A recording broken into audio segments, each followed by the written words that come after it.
नमस्कार दोस्तों, मेरा नाम प्रोफेसर कुलविंदर सिंह है और कंप्लीट फाइनेंशियल प्लानिंग में आज जो बात करेंगे वो कुछ टर्मिनोलॉजीज की बात करेंगे। Save, safe, save and safe, या दूसरा invest, interest, interest on invest.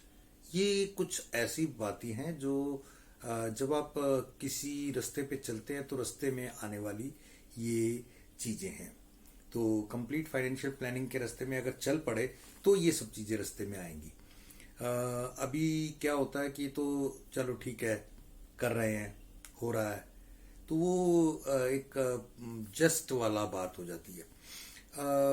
आप इसमें ना एक चीज मान के चलें कि जहां जहां आप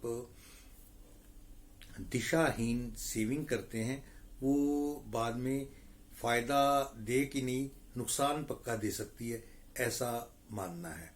लेकिन यदि कहीं पूरी लक्षित तरीके से कोई चीज सेविंग की जाए किसी अच्छी जगह तो वो बहुत काम आती है।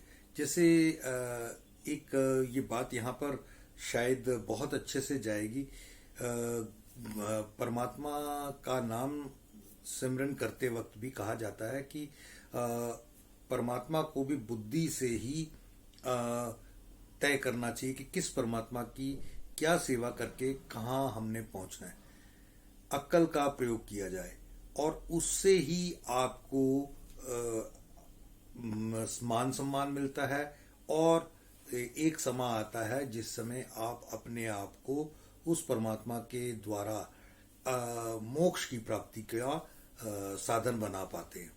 तो ये जीवन में जो मोक्ष है वो ये है कि आप अपने जो सेविंग्स हैं उन सेविंग्स को इतनी दिशा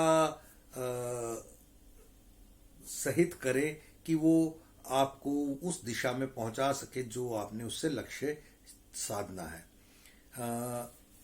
देन इसमें इन्वेस्ट और इंटरेस्ट। इन्वेस्टमेंट, लोग सेविंग और इन्वेस्टमेंट को एक ही चीज करके जानते हैं।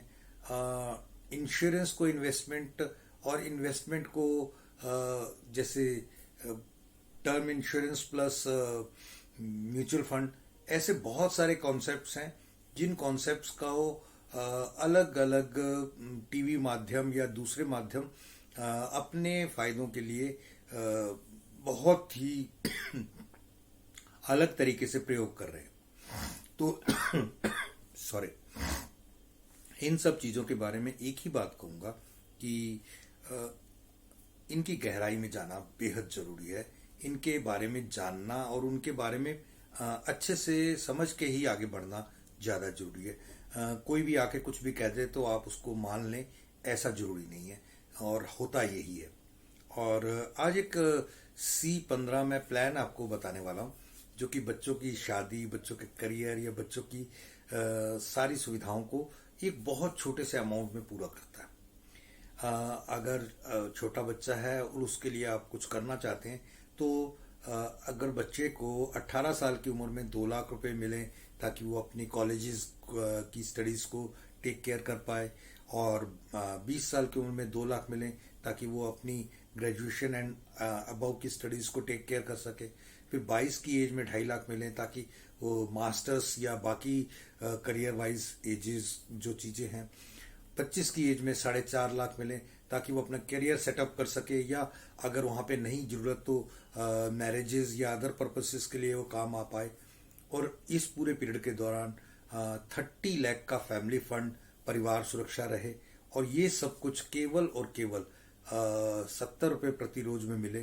तो इतनी सारी चीजों के साथ एक व्यक्ति को जाना कंप्लीट फाइनेंशियल प्लानिंग में बहुत बड़ा एक हिस्सा बन सकता है रोजगार का, अपने काम का, कारोबार का, ताकि एक बच्चे को कहाँ हम छोटी सी रकम के साथ एक संयमित तरीके से दिशा